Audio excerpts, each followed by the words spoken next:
Kanchipuram Varamahalakshmi Silks, the Grand Banarasi Mela. First time ever in Hyderabad starting from November 1st.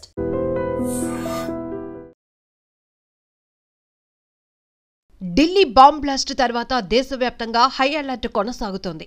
Bomb పేలుళ్లలో ఇప్పటికే 13 మంది చనిపోయారు. Hyderabad, బొంబాయిలలో high alert ప్రకటించి విస్తృత తనిఖీలు చేస్తున్నాయి భద్రతా దళాలు. ఢిల్లీలోని ముఖ్యమైన ప్రాంతాల్లో భద్రత మరింత కట్టుదిట్టం చేశారు పోలీసులు. దేశవ్యాప్తంగా అన్ని ప్రాంతాల్లో భద్రతను కట్టుదిట్టం చేయాలని హోంశాఖ ఆదేశించింది. కారు యజమానితో సహా ముగ్గురిని అదుపులోనికి తీసుకుని విచారణ చేస్తున్నారు పోలీసులు. ఢిల్లీ పేలుడు ఘటన ఆత్మాహుతి దాడిగా పోలీసులు అనుమానం వ్యక్తం చేస్తున్నారు. ఎన్ఐఏ రంగంలోనికి దిగింది. ఎర్రకోట సమీపంలో పేలుడు ధాటికి 13 మంది మృతి చెందగా 24 మంది తీవ్ర గాయాల పాలయ్యారు. కదులుతున్న వాహనంలోని పేలుడు జరిగినట్టు నిర్ధారణ అయింది.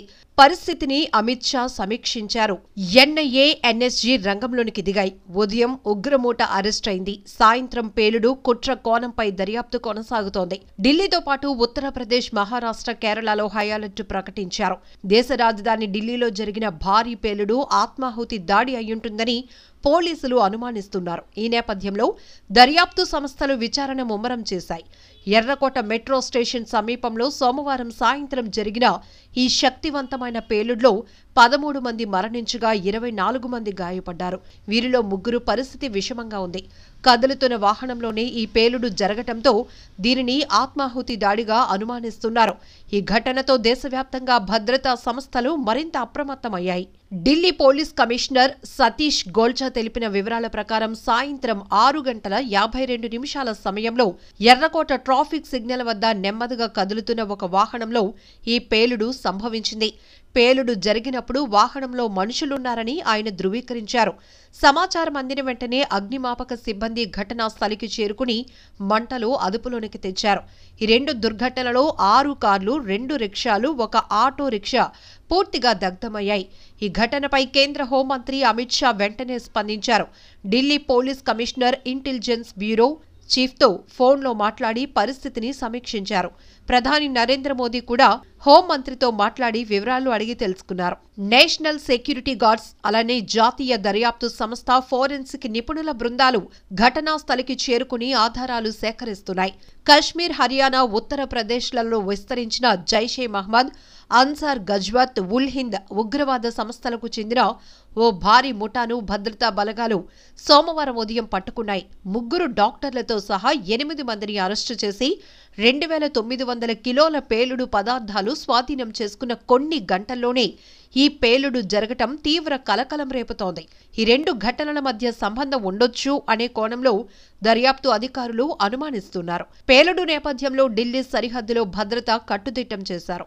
హర్యానా, ఉత్తరప్రదేశ్ నుంచి వచ్చే వాహనాలను క్షుణ్ణంగా తనిఖీ చేస్తున్నారు. రైల్వే స్టేషన్లు, మెట్రో ప్రాంగణాల్లో నిఘా పెంచారు. ముందస్తు జాగ్రత్త చర్యగా మహారాష్ట్ర, ఉత్తరప్రదేశ్, కేరళ రాష్ట్రాల్లో కూడా పోలీసులు హై అలర్ట్ ప్రకటించి కీలక ప్రాంతాల్లో భద్రతను పటిష్టం చేశారు. ఢిల్లీ పేలుళ్లకు సంబంధించి వివరాలు ప్రకటించారు కేంద్ర హోంమంత్రి అమిత్ షా. I-20 కారులో సంభవించిందని ధృవీకరించారు. ఈ కారు పేలుళ్ల వల్ల కొన్ని వాహనాలు ధ్వంసమయ్యాయి. కొంతమంది ప్రాణాలు కూడా కోల్పోయారు. ఇప్పటికే క్షతగాత్రులకు మెరుగైన ట్రీట్మెంట్ అందించాలని కూడా ఆదేశాలు ఇచ్చినట్టు కూడా చెప్తున్నారు.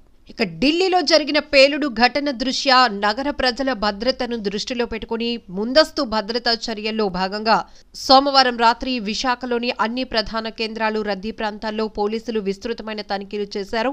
ఇటు రైల్వే స్టేషన్, బస్ స్టేషన్స్ లో కూడా పటిష్టంగా భద్రత ఏర్పాటు చేశారు. Metal detectors, bomb dog squad బృందాల సాయంతో ప్రయాణికుల లగేజ్ తో పాటు అనుమానాస్పద వస్తువులను కూడా క్షుణ్ణంగా తనిఖీలు చేశారు. ఇక నగర సరిహద్దులు, ప్రధాన కూడలలో వాహన తనిఖీలు, వెహికల్ చెకింగ్ కూడా ముమ్మరంగా జరిగింది. అనుమానాస్పదంగా కనిపించిన వాహనాలను వెంటనే ఆపేసి అందులో వ్యక్తుల వివరాలు కూడా పరిశీలించారు. లాడ్జ్లు, హోటళ్లు కూడా ఆకస్మిక తనిఖీలు జరిగాయి. లాడ్జ్లు, హోటళ్లు, గెస్ట్ హౌస్లలో ఆకస్మికంగా తనిఖీలు చేసి కొత్తగా బస చేస్తున్న వారి వివరాలు, గుర్తింపు కార్డులను కూడా క్షుణ్ణంగా పరిశీలించారు. అనుమానాస్పద వ్యక్తులు ఎవరైనా తలదాచుకుంటున్నారేమో అని కూడా గాలించారు. కార్గో, కొరియర్ కార్యాలయాల పర్యవేక్షణ కూడా కొనసాగుతోంది. ఇప్పటికే కార్గో సర్వీస్ సెంటర్లు, కొరియర్ కార్యాలయాలు గిడ్డంగులను కూడా పరిశీలించి పంపబడుతున్నటువంటి పార్సల్స్ వివరాలు కూడా నమోదు చేసుకున్నారు. పోలీస్ అధికారులు ఈ సందర్భంగా ప్రజలకు విజ్ఞప్తి చేస్తున్నారు. ఎటువంటి భయాందోళనకైతే గురి కావద్దు, పోలీసుల భద్రతా చర్యలకు పూర్తిగా సహకరించాలని కోరుతున్నారు. అనుమానాస్పద వ్యక్తులు గాని, వస్తువులు కానీ, సంఘటనలు ఏవైనా గనక మీ దృష్టికి వస్తే వెంటనే 112కు డయల్ చేసి సమాచారం అందించాలని, స్థానిక పోలీస్ స్టేషన్లో ఇన్ఫర్మేషన్ ఇవ్వాలని కూడా ప్రజలకు సూచిస్తున్నారు. నిజంగా ప్రస్తుతం ఉన్నటువంటి సమాజం దేనికి ప్రయారిటీ ఇస్తుంది? ఆర్థిక సంబంధాల చుట్టూ మాత్రమే తిరుగుతుంది. మళ్ళీ ఎన్నికలంగానే చాలా విరక్తి కలుగుతాం. మంచి అనిపిస్తుంది కదా, లేడీస్ కూడా ఛాలెంజింగ్ జాబ్స్ చేసినప్పుడు చాలా బాగుంటది. ట్రాఫిక్ అసిస్టెంట్స్ గా నియమించిన ట్రాన్స్జెండర్స్ అందరితో సాల్యూట్ చేయించుకుంటున్నారు. ఫుడ్ డెలివరీ ఇవ్వటానికి వెళ్ళినటువంటి డెలివరీ బాయ్ అనిల్ పై కళ్ళ ముందు